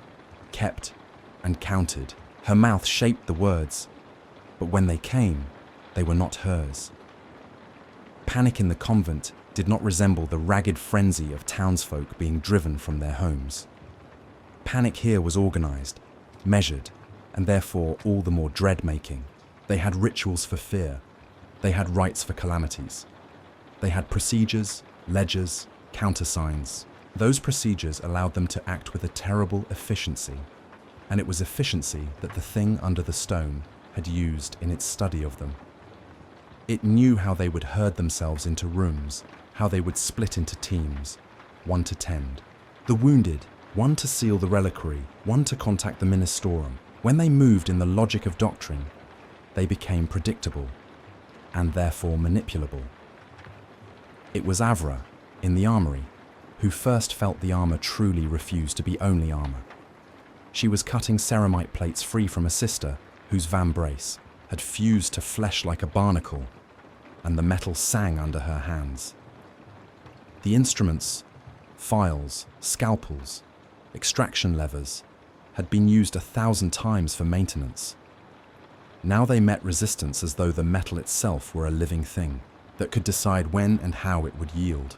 When Avra drove a blade across the seam, the metal shivered, and in the same motion, the woman in whose arm she worked convulsed, mouth opening into a cry that was translated at once into a litany by the one knot of sound in the infirmary. Oh me, voice that was not wholly any sister's. They thought to cut the metal away with flame. Fire, they believed, would free what had been bound. They brought blessed oil, sacrosanct flares, and still the armor clenched. Heat made the seams sing and caused skin to blister and meld into a pocked pall where metal and tissue met. The surgeon's hands smelled of salt and singed hair. The wails that came from the infirmary were paradoxically musical. They were choked with psalms and inventory. When limbs could not be freed, the sisters tried exorcism. Priests were called, rites performed in a language older than the convent's own litanies. Salt was strewn. Bells were rung until the ringing itself became part of the phenomenon. The same toll that had once comforted them now set a rhythm the thing could mirror. The priests chanted, and where their words should have driven a presence out, the building returned the chant with a substitution. A measured counting, a roll call. List, the chapel answered. List and seal. Devices meant to measure the anomalous came into use. Calibrated Vox sensors, tally instruments with clumsy dials, machines borrowed from engineers who had long ago been shunned by dogma. They recorded nothing comprehensible. Fluctuations in electromagnetic background, a pattern of micro-vibrations in the stone beneath the altar, a minuscule thermal variance in certain relics. The data were weighty in the convent's ledger. They became another kind of scripture. Those who read these, numbers began to recite them during prayer. Numbers folded into prayers as if they were new sacred syllables. The more they measured, the more the phenomenon responded, matching their attention with changes that felt terrifyingly like answers. Lines of cause and effect narrowed into a single, fatal understanding. It was not simply that the convent had been invaded. The convent had been chosen. They had been instruments tuned to deliver devotion. Something had come to use their devotion as a means of entry. The very obedience that had saved them made their bodies and their prayers good soil for whatever hunger had settled into the building. The Mother Superior understood now what must be done, if anything could be done at all. She gathered the sisters and ordered a full audit of relic custody. The reliquary was opened under her strictest supervision. The vault peered back like a mouth. Inside lay the bone shard they had always feared and revered. The supposedly inert fragment that had once been cool and now shimmered with that odd, almost biological warmth. She lifted it with gloved hands and felt, not resistance, but a gentle pressure, as if the fragment had been waiting for touch. The shard hummed, and the sound threaded into the Mother Superior's bones. She had the shard placed upon the altar. Candles were arrayed thickly. The sisterhood gathered, forming concentric circles around the relic. Voices raised in the ancient canticle, designed to seal and sanctify. The liturgy was precise, Years of discipline funneled into a single desperate act. Their words should have been a bulwark. Instead, the litany bent and reformed into an answering archive. The shard began to vibrate with an intensity that made the stone underfoot tremble like a throat clearing. "And for what shall we be kept?" the Mother Superior shouted, a question that blended command with prayer.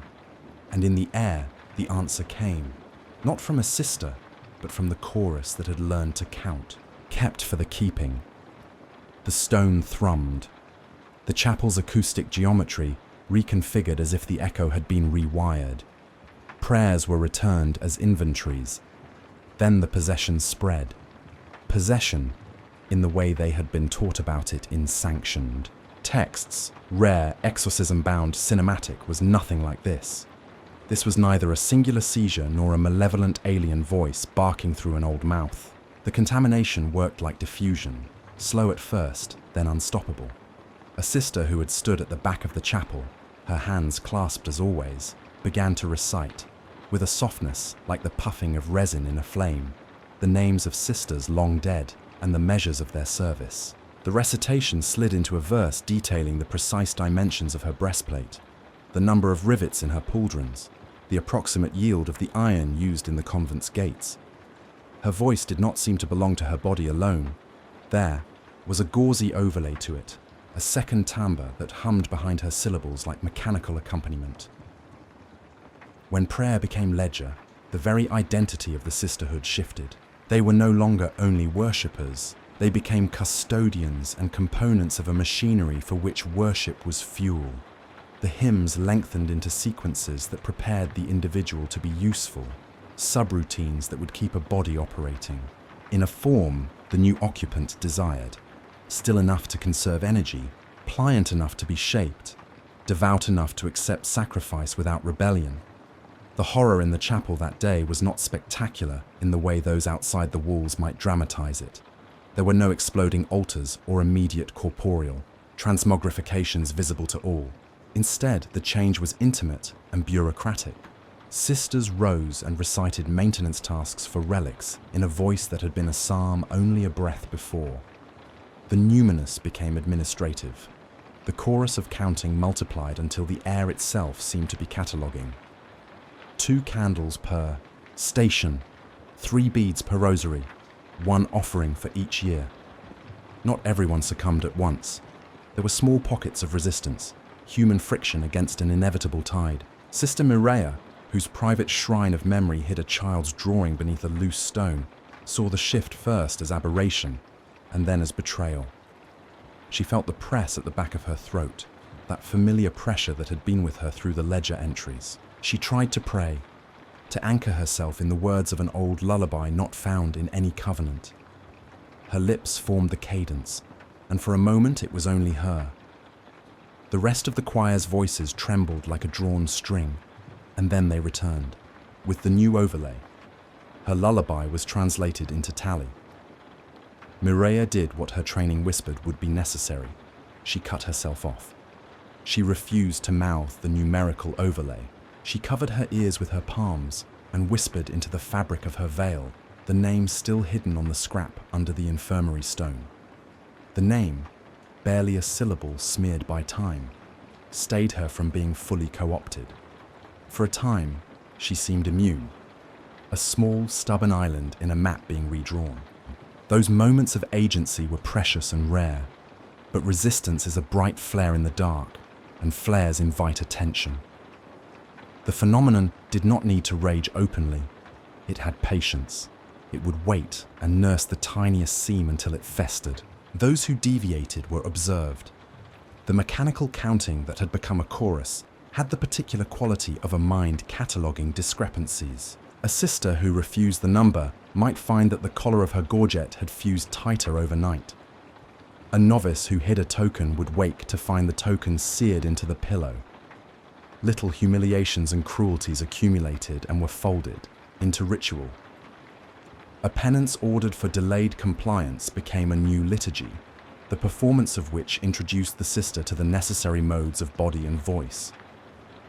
Panic turned into desperate action. Teams attempted to isolate the relics. The reliquary was double sealed. Priests were summoned with holy incantations meant to isolate and purge. The convent rang and rang its bells as if to call outside help and to dislodge the new rhythm. Outside, the wind answered with a counter-melody, an echo carrying softened syllables of the very chants they used. They tried to burn the relics. Flames are a language older than the decorative piety of any chapel. They set a banner of fire in the open courtyard, watching as the cloth blackened and curled and the fibers crumbled into ash. For a moment there was triumph, the material reduced to sensible waste. The sisters cheered, exhausted smiles cutting across their faces. Then, as the ash cooled, it congealed. The black pile thickened and stitched itself into shapes. The ash clumped and drew together like blood into a wound.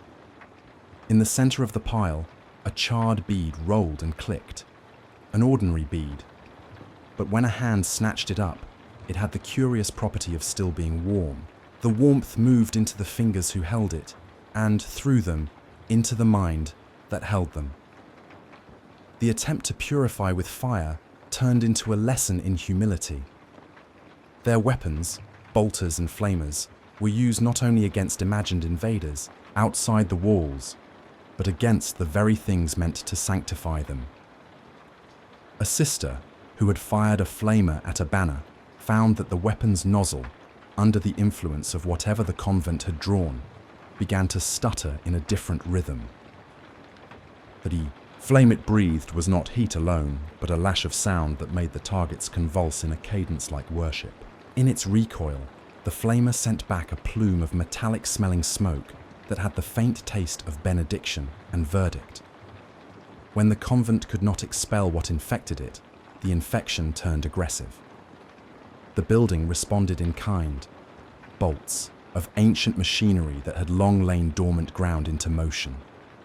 Grinding, clanking, the press of gears in remote tunnels, all harmonized with the counting. The chapel's stone breathed, armor latches locked, doors sealed. A sound like a great file, metal on stone, made a slow, unignorable music that threaded through the bones of everyone there. The sisters were no longer only occupants. They were components in a system that required order and counting, that needed the liturgical muscle to continue and to obey. The collapse began at 3 places at once: the armory, the infirmary, and the chapel. In the armory, racks of weapons were arranged in immaculate rows. Each bolter and flamer was catalogued. When the counting reached the correct cadence, the weapons answered.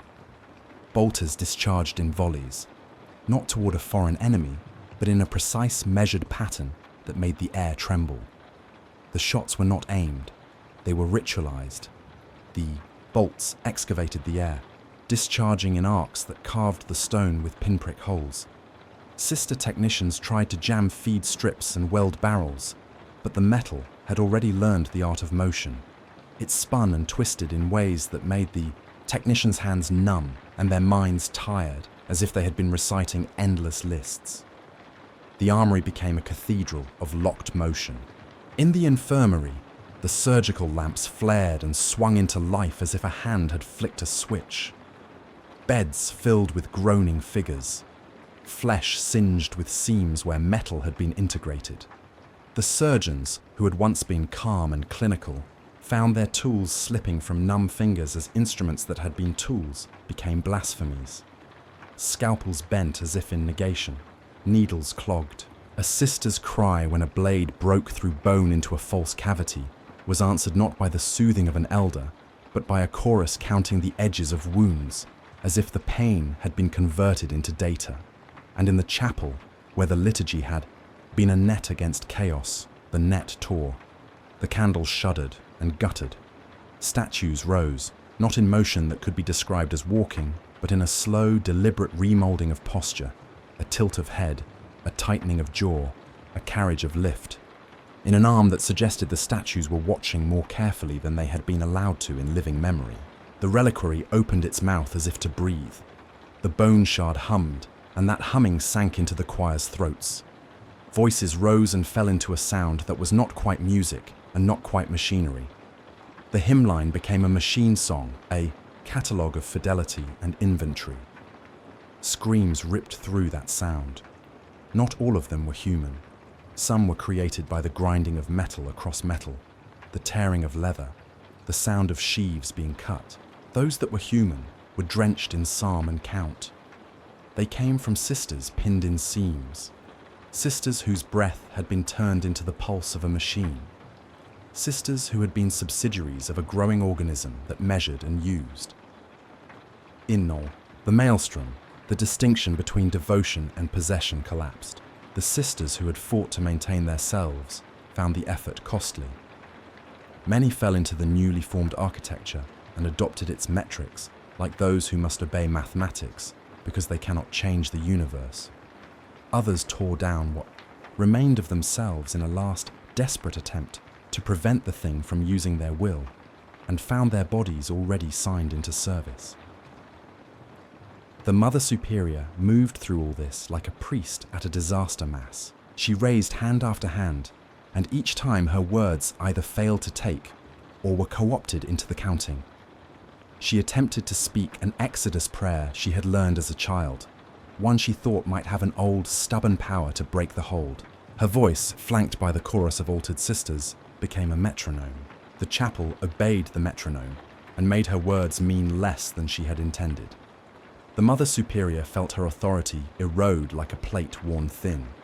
She could still command the sisters in small mercantile matters, shift allocations, ceiling, doors. But the heart of the place beat to another drum now. At the center of the conflagration, something like a will gathered and took form. It was not a face they could put a name to. It was a structure of intent built from 1,000 small acceptances. A rhythm made from the cadence of prayers, the motion of tools, the heat of seams, the small, unremembered sacrifices of recruits. It preferred not to be called by any single word. In the end, it seemed content to be known by actions. It would keep. It would count. It would preserve. It would make of the sisterhood a vessel. The final visible rupture, the point of no return, came when the chapel's choir loft echoed with something that had been a voice and had become a machine. A sister in the loft, one of the novices who had once touched the stained glass and looked changed, began to sing alone in a tone that was not only human. Her notes threaded through the rafters and re-emerged as a lattice of clicking and counting.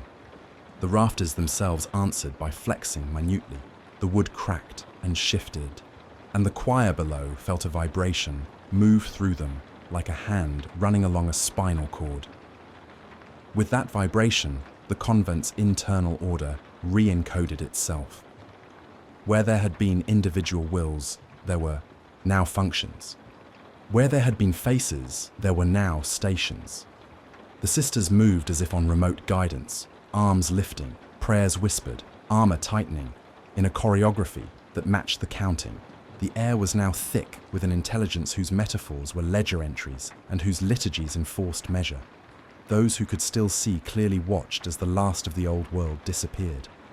There was no fiery apocalypse in the cinematic sense, no storm of brimstone descending in one final judgment.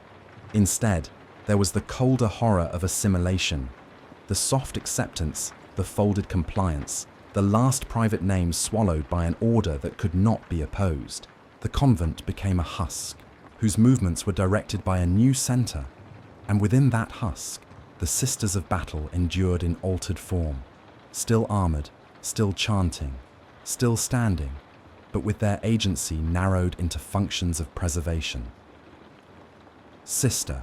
Miria, who had resisted for the briefest of times, felt her vantage of cruelty and love converge. She had kept a child's drawing like a relic of something purely private. In the end, she brought it out and pressed it into the palm of the Mother Superior. The Mother Superior's fingers trembled as she received it, fingers stained with ash and oil and the memory of other fingers.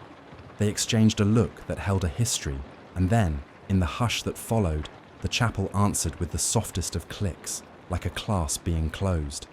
That click was not triumph or defeat. It was a marking. It was the sound of a covenant being written in a ledger none of them had signed in any language they had learned. The convent did not go up in flames then. It did not collapse into a heap of ruin. It stood, and within its standing, something else had taken root. In the echo of that click, the sisters found themselves at once sanctified and shackled. The house had become their guardian and their jailer. Their faith had been the bridge and the bar. They still bent the knee. They still repeated the chants. But the words came home now with an extra interior cadence, an inventory, a counting, a promise of preservation that sounded suspiciously like possession. The last clear thought Maria had before the new order sealed around them was not of theology nor of rebellion. It was a child's sun drawn in uneven strokes, a perfect bright circle with 4 stick figures beneath it. She saw it and understood, quite simply, that what had once been offered up in trade for safety had become a currency. The convent could tally and keep. It could provide and guard. It could make demands that were always paid. The ledger closed its cover. The chapel hummed. The sisters, for the most part, continued to pray. Outside the stone walls, the wind took up the old hymns and scattered them across a world that would interpret them however it could. Inside, the counting continued. The presence that had claimed the convent did not speak in commands. It recorded. It did not shout. It catalogued. It did not kill in a spectacle. It conserved in a way that felt like both mercy and imprisonment. The sisters became vessels in the sense they had always been taught by their mothers. They were sacred holders of something greater. Only now this something greater had a calculation and a hunger, and it had learned how to be patient. When the final bell sounded that day, their tone was neither victory nor surrender. It was a clock. It told time. It kept time.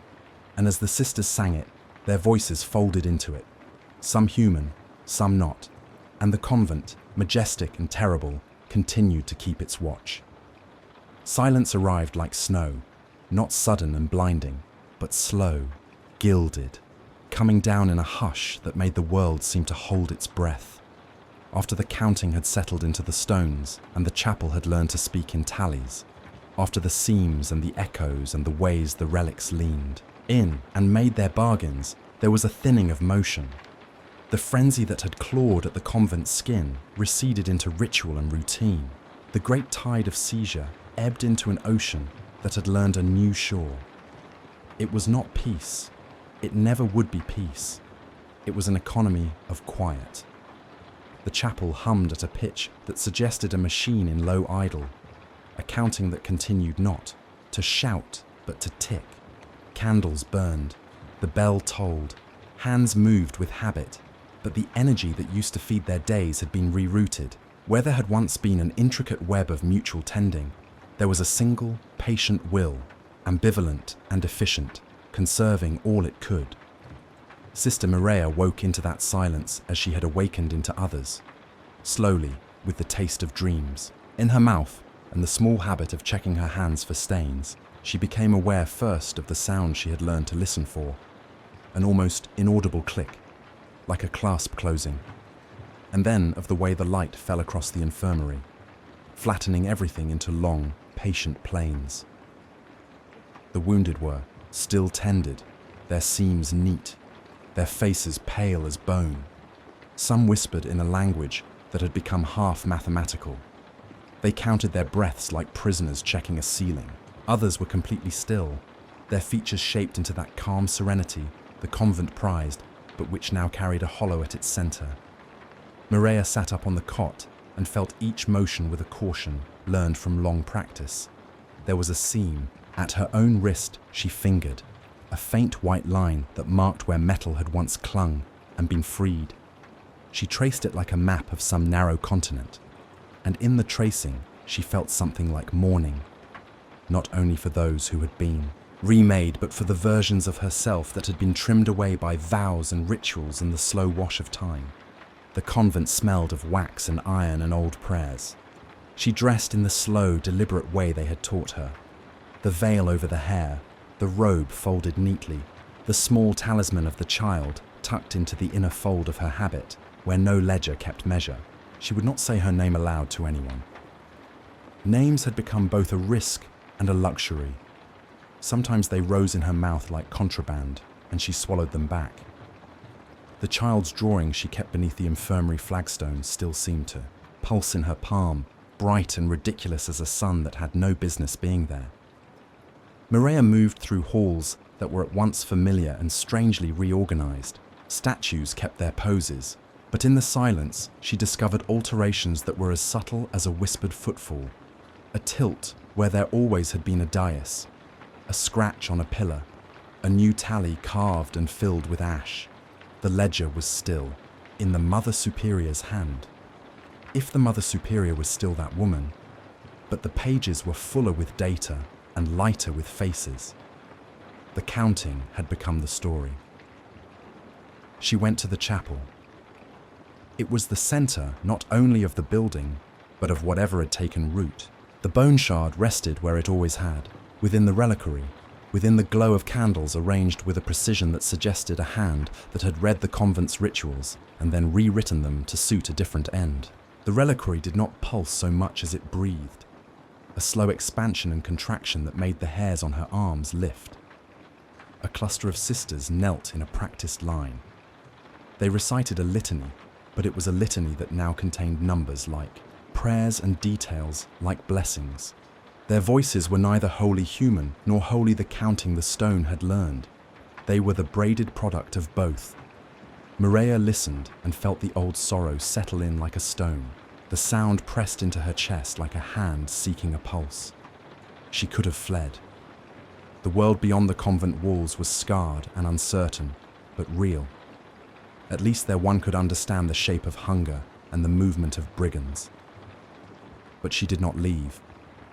There are ways to measure courage. Staying in that hour felt like a different kind of courage. The courage not to flee from something you loved even after it had betrayed you. Her loyalty had become a knot she could not untie without cutting part of herself away. Mireia took up the duties that remained. She tended the wounded where she could. She wiped wax from the faces of those whose eyes had gone numb. She stitched cloth and tucked bandages with the ritualized motions that were both a balm and a weapon against despair. She documented what she could in the ledger, not because the ledger demanded it now, but because the act of writing anchored her. To mark a line in ink was to assert that she had seen. The ledger became her litany of memory, an antiphon against erasure. Even in the small acts there were compromises. The tools in the infirmary sometimes refused their obedience. Needles shivered in her fingers like living things. A scalpel once slipped and nicked flesh. The cut closed too quickly, a small gleaming seam appearing in the skin as if the body had been mending itself into a readiness for something else. Mireia washed the wound and said the names and pressed her lips to the skin like a benediction. She told herself the vow to serve remained intact, though she could feel it wear thin, the edges of the words softened by use. Night fell into the convent like an answer that contained no new counsel. The bells tolled and the candles burned low. The counting continued in a thin rhythm you could hear only if you stacked your attention like coins. It persisted in the hinges of doors, in the warm air above the reliquary, in the whisper of rosary beads. Sometimes Mireia thought she heard the child's drawing whisper back, a small, bright insistence that said nothing and everything. Remember. Days passed. The world outside no doubt recorded the convent on its maps as a place of caution now. Perhaps a place to avoid. Perhaps a place to send a delegation with priests and instruments, and the authority of a bureaucracy that believed in clean rulings. Whether the ministorum marked it as a lost house or a recovered asset, she could not say. She had no means to know how the news travelled. The inboxes of their communicators had become unreliable, their vox left with static and the odd lagging hymn that bleated like a ghost with a stuck cog. In the quiet hours she walked the cloister. Wind pressed on the high stone and brought with it distant tastes. Ash, salt, ozone. She paused at the side chapel where the charred banner had once burned. The space had been sealed and then resealed again, the hide and fibres bound in iron, and declared an object of study. A small glass cabinet now housed the ash in a sealed vessel. She placed her palm against the glass and felt nothing in particular, and at the same time she felt everything, the hum that ran under the floor like an artery, the slow marking of time. The ash was not a relic to her so much as a record, the residue of a decision. Mireia found herself thinking of the Mother Superior often, imagining the contours of her hands around the ledger, imagining the soft, practiced voice that had once called them to order. Whether the Mother Superior had remained herself or become a node in the counting, Mireia did not know. She had looked upon that woman on the day of the seizure and seen the same tilt. A woman trying to hold together a house that no longer belonged wholly to anyone. Mireia had wanted to say words of forgiveness or of accusation. In the end, she had offered neither. Words demand an answer, and the world was no longer inclined to give them one. That was the deeper loneliness. Not the absence of other people, but the absence of response. When she whispered a name into the dark, it did not carry like a pebble dropped into a pool. It thudded and kept silence. Their prayers became a conversation with a ledger, with an organism that listened but did not reply in the way they had once. Understood reply. The emperor they had always claimed was audience and judge. Mireia had begun to suspect that the emperor had never been listening in the manner they had believed. That belief was a child's notion of cosmic care, and the world was older and more indifferent than that. She spoke once, very softly, into the nave. The old private prayer she had kept tucked inside her because its words had nothing to do with ledger or duty. It was simple and small. It did not ask for salvation or for strength. It asked only for a witness, for the presence of someone who would hear the shape of her sorrow and name it as hers. The chapel swallowed the words and returned a counted echo. It recorded and did not comfort. Sometimes, in the long hours, she felt a tremor beneath her feet, like the footfall of an immense thing shifting or the settling of a vast body. She could not tell whether it was the convent adjusting to its new habit or the counting deepening its roots. What she did know was this: the counting had not stopped. The convent still kept its ledgers, its tallies, its small economies of care and calculation. In that continuation, there was both mercy and menace. The thing preserved what it could, and in preserving, it consumed. The light changed in the chapel on the morning she decided to leave, if leaving was possible, if leaving was anything but a metamorphosis. She packed the little things she had, kept. The child's drawing, a small length of rosary she had threaded when she first arrived, and the ledger she had begun to write in ink of her own. She tied them into a bundle and tucked them beneath her robe like contraband. Her hands trembled, not with fear, but with the mild vertigo of deciding to act. At the outer gate, the stones remembered the sounds of their passage. The gate itself was unlatched. Perhaps the counting no longer required strict borders. Perhaps it did not feel threatened by one woman's motion. Beyond the wall, the plains stretched, grey and studded with the distant shapes of broken machines, and further off, a horizon that dissolved like old paper. The world felt both colossal and brittle. She stepped out and, for a moment, let the wind bleach her face. It tasted of tin and rain. She looked back at the silhouette of the convent, its towers like a cluster of teeth. For a breath, she felt an absurd hope. Maybe, she thought, a human hand on the other side would read her ledger and answer her. Maybe a Mother Superior in some other house would send help. Perhaps the Emperor himself would deign to send a sign. She did not hear one. There was no thunder, no glorious trumpet, only the low counting in the masonry, like a heartbeat that had been taught to count years instead of beats. Mireia folded her hands, and with them she folded something that had been left of the old world into the small bundle at her waist. She whispered a final prayer.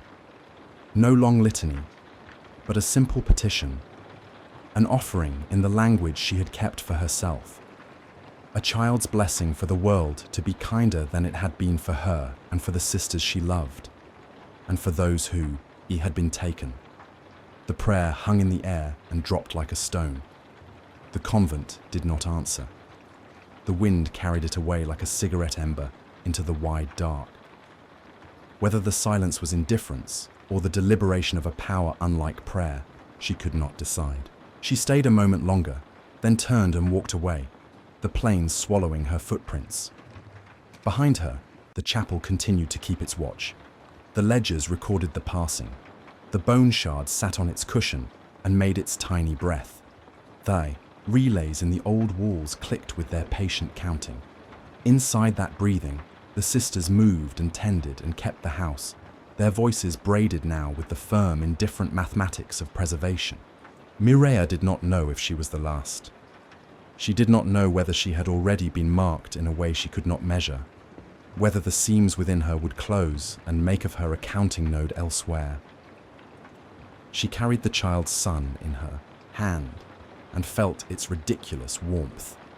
She did not have the answer to the question that had come to define them. Who had been listening all along? She did not expect an answer. She walked until the wind pulled the horizon into a thin line, and the sky swallowed the day. She found a place to sit, a lump of rock that had been warmed by long suns. She placed the child's drawing gently on her knee and folded her hands. The world around her hummed on a different frequency. Somewhere within that hum, the convent kept its account. Mireia closed her eyes. She did not pray for deliverance or for vengeance. She said a small blessing for those she had loved and for herself, which seemed at that moment a little selfish and perfectly necessary. She listened. The cleanly measured silences answered only with their own measured intervals, and, in the silence, with the girl's son folded like a small stubborn faith, she understood the final truth. They were not gone. They were not absent. They were present and patient, and their attention had learned how to be thorough. She opened her eyes once, as if to make sure the horizon had not shifted while she slept. And then she spoke the last words she had carried, in her heart, a whisper for anyone or anything that might still be listening.